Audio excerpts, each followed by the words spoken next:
We continue to follow developing news in Meriden this morning. An investigation is underway right now trying to figure out what caused this plane to crash right onto the baseball field at Wilcox Technical High School.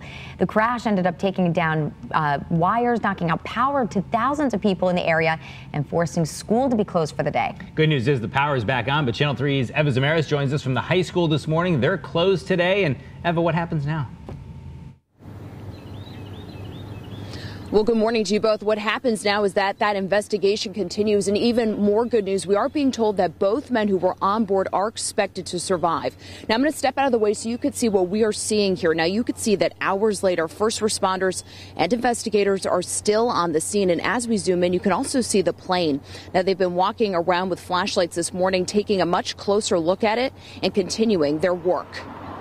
An eyewitness took these photos just seconds after a small aircraft crashed down onto a baseball field at Wilcox Technical High School in Meriden, taking out wires and knocking out power to thousands.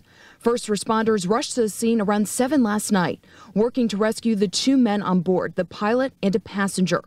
They were both taken to a local hospital and they are expected to survive. Now, according to Eversource, power has since been restored, but at one point almost 20,000 customers were in the dark.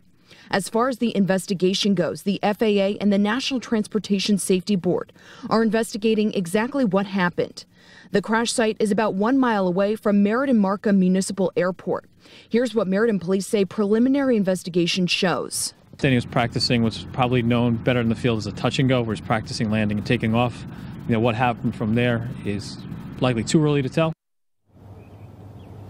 Again, the investigation is still active and ongoing. I will have much more on this story coming up in our next half hour.